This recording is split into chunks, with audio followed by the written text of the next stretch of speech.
Beats here from Popternative, here at Aero Mockups, speaking to the writer and producer of In Flight, which is coming out November 15th, Mr. John Ierardi. Good to see you, man. You too, Pete. How you doing, man? Doing pretty good, man. Also, big spoilers, you might or might not be in this film as well. Yeah, there's a little secret character that kind of pops out. Absolutely. You wrote this with Drew McInerney, yeah. But you kind of put together this, you were the story by guy for this.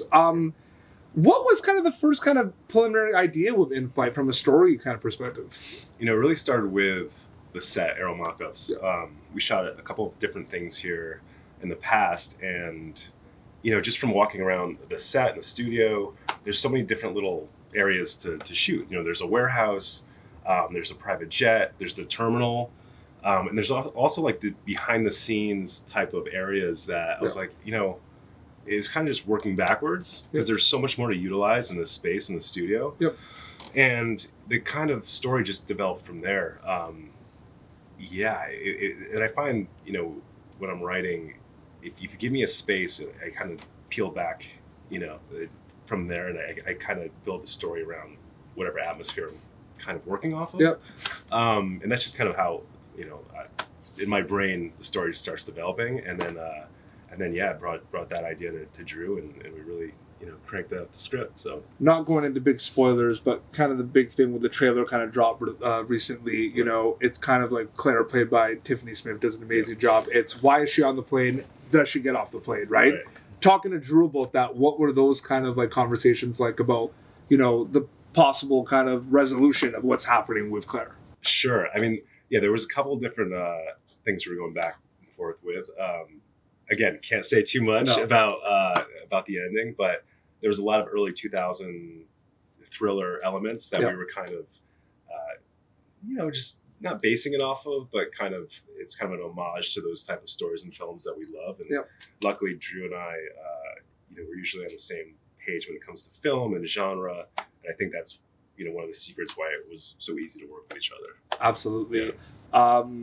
Bo Youngblood's directorial debut. What an amazing job. What are those conversations like from a producer-director point of view? Because the writer-director ones are interesting, but like the producing, and she also produced it as well. What were those conversations like from a directing perspective? Yeah, again, Bo did such a great job on this film. And right from the beginning, it was really, we were all on the same page of kind of how we wanted the story to go. But again, she surpassed our expectations of just the finished product and what we believed could be shot, from script to being on stage, and the final outcome is she did such an amazing job. In terms of the producing aspect of it with Bo, it was just like, look, this is kind of how we think that the story can go, and she took it and she just. She crushed it. Absolutely. Yeah. So bring back memories being on the actual plane. Right now it's pretty crazy, right? Yeah, I mean, like we're on the airplane doing an interview, and again, the Aero Mockups is such a special studio. Yeah. And that's why it was just so easy to kind of build the story around this atmosphere. Absolutely. Yeah. November 15th, people are going to be able to see that via Gravitas Ventures. November 8th to 14th. If you want to see it on the big screen and in the Glendale area, Look Cinemas, you can catch the film. Good to see you, man. Thanks so much for your time. Thanks, Pete. Absolutely. From Aero Mockups, this is John and Peter Beats Popternative signing off. Thank you for tuning in to Popternative.